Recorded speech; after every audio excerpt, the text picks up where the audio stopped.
All right, so this is my first new exclusive video here on Geekdom 101 Plus, where I'll be downloading bonus content related to that of Geekdom 101 for the next couple of years, next few years actually. So welcome. I thank you for supporting this new channel. It's just going to be extra stuff, including this. This is my review of Solo Leveling Season 1. This is it's an anime, but it's not a Japanese anime. It's originated in South Korea as this like webcomic, and later on A1 Pictures took it and turned it into an anime. Now, I had first heard of Solo Leveling because people were telling me about it a couple years ago and really praising it. One person in particular very much was excited and tried to get me to watch the show because they basically told me that as a fan of JRPGs that I would really appreciate the show and appreciate the premise. The premise is essentially what would happen. It paints this picture of what would happen if the real world that we live in was actually an RPG, that we had hit points and levels and magic points and things like that in the real world. It's sort of like, it kind of does a video game version of what shows like My Hero Academia and One Punch Man have, where it has like the whole like self-awareness to it. Like it knows what it is, therefore it acknowledges it. That's the idea behind this. And I finally got around to watching the first season. I streamed it over on Twitch, where I stream not only Dragon Ball, but other anime. So make sure you check out the Twitch channel, twitch.tv/BigDGeekdom101. So the story of this anime, long story short, is there's a character by the name of Sung Jin Woo, who is supposed to be a very weak hero, which are called hunters in the show. He ends up learning somehow that he's stronger than he actually is. And so for the first few episodes, he's starting to slowly realize that he's actually a lot better of a fighter and a hunter than a lot of other people who are supposedly at higher levels than him. Look, I don't know what it is, but it seems like modern anime is really having this thing where they focus on these main characters being unbeatable or being, you know, a class above, or being these prodigies that never really sweat anything. They just know how to just do everything and get stuff done, and they're almost OP. It's like they're proud of being OP. Now, when certain shows do it like One Punch Man or Dr. Slump, I like it because it's not taken seriously. One Punch Man in and of itself is a semi-gag story. It's making fun of anime and superhero culture, you know, in and of itself. And Dr. Slump, Arale being an android that can crack the earth in half with one punch. I mean, the show is a gag manga. It is a comedy, and it doesn't try to hide what it is. You understand what I'm saying? Solo Leveling wasn't really like that. I think with Solo Leveling, the purpose was they were trying to develop a show where this character had these abilities, didn't know how, but got better. And I think the message, and maybe I'm wrong about this, but I think the message behind it, and keep in mind, bear with me on this one, I've only seen season 1. Season 1 is 12 episodes, and I think one of them is like a clip show episode.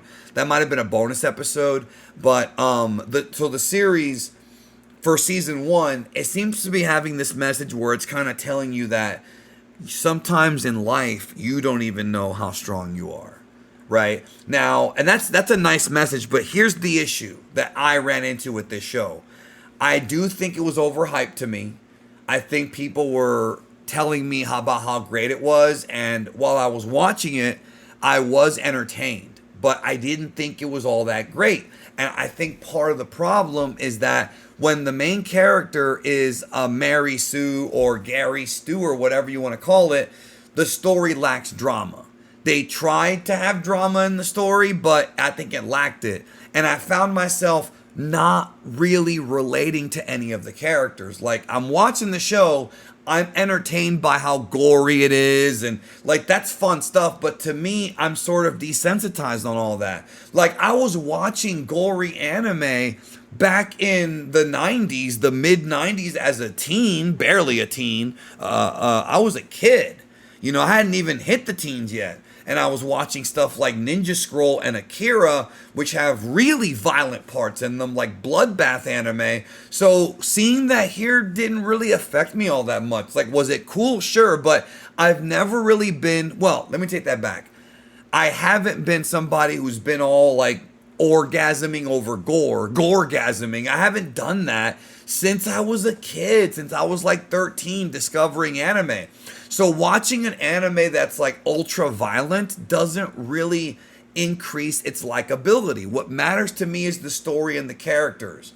And I personally felt like Jin Woo just wasn't that interesting. He just wasn't. He came off boring. I know that, in One Punch Man, Saitama is bored and that's part of the humor. But here, it wasn't really played up for laughs. It was supposed to be badass, and it was badass. But I didn't connect with the characters. And I think that some modern anime fans, and this could be a cultural thing. It could be because I'm older than they are, even though I have tons of people my age that were recommending this to me. Maybe it's just my own life experiences or my taste. I tend to like shows where the protagonist has to really suffer a bit more before he's able to succeed. And this story didn't really it didn't connect with me. It just did not connect with me. Conceptually though, I like some of the ideas that it introduces.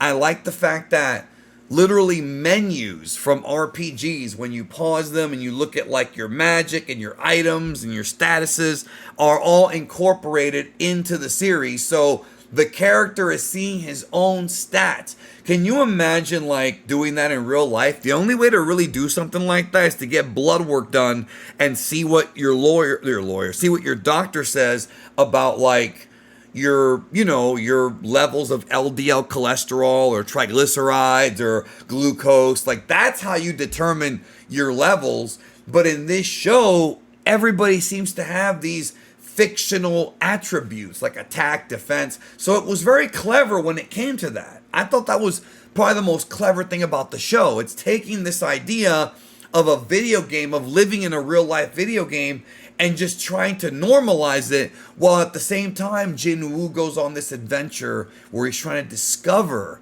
just how far he can get with this. So he ends up being so impressive that he gets the attention of some investigators because they don't understand how he has this power. And it did kind of remind me a little bit of Gohan from Dragon Ball Z. It did kind of remind me of characters that have like potential, but I felt like Jin Woo just hit that potential far too soon. And I know that they did that sort of on purpose. Like, he leveled up pretty quickly on purpose and went up the ranks. Even though he was still considered lower rank, he was doing things that upper rank people couldn't do. I just didn't think it was all that interesting, and he didn't connect with me. Now, for transparency's sake, I watched the show on Crunchyroll because it's all on Crunchyroll, and I watched it dubbed. I did not watch it subbed. So maybe the sub is better. I don't know. I just know that the dub seemed fine, and I had other people tell me the dub is okay. So I usually, believe it or not, me being the Dragon Ball like guy, right, who watches Dragon Ball subbed, I watch most of my anime dubbed because dubs are usually pretty good, like especially depending on a good studio who does it, like Crunchyroll or Sentai Filmworks or whatever. Most of those people do good work nowadays. Maybe not before, but nowadays. But it didn't connect with me. And that's it. Like, sometimes it's no different than Stranger Things. I remember a few years ago, people were telling me about how much I was going to love Stranger Things. How it's, got all these references to the 80s, which was my early childhood. Like, I was really little during the 80s, so I don't remember everything, but I remember some of it. But when I watched Stranger Things, when I actually sat down to watch it, it just didn't connect with me. And by the third episode, I dropped it. When it comes to Solo Leveling, I enjoyed watching it. It's not that I didn't like it. It's not that I was waiting for it to end. I sat there and I was entertained for the entirety of the first season, but I also felt like it wasn't enough to get me hooked. It wasn't enough to get me to like thirst for the next episode, to get me to be like, this is so good, I can't wait. I don't want to wait. I want to turn it on now. The show didn't even do that. Even in the violent scenes, even in the scenes where crazy shit happens, I didn't feel that way. But here's the thing. This could just be a Danny thing. There's lots of other people that like the show, and I'm not in any way saying that if you like this show, I think you're stupid. That's not what I'm saying. This is going to connect with some people. It's just that with me, it didn't. And maybe I am in the minority. Maybe I am a fool. But it just seems to me like the gimmick of the show did not work for me. No, let me take that back. The gimmick did work. I liked the gimmick quite a bit. Dragon Quest Die did something similar. But the characters just did not connect. I didn't care that much. And maybe if they gave me a bit more of a human side to Jinwoo, maybe I would have cared more, but it just didn't really connect. And I've already been told that season 2 is better, so I'm probably going to give it a shot. Don't forget, twitch.tv/Big D Geekdom 101. That's my Twitch channel, because I'll probably be streaming season 2 on there, but I don't have the archive for season 1 of the streams because Crunchyroll took them down due to copyright. For season 2, when I stream it, I probably will put those up on the Patreon. Patreon.com/Geekdom101 is the Patreon. But that I don't know when I'm going to do that. But I will do it. Like, I'm going to watch season 2, see if it really is better, because people have said it's better, and I will watch it. But overall, I liked it. Like, it wasn't bad, but I didn't love it. Like, I have no desire to go back and watch it again.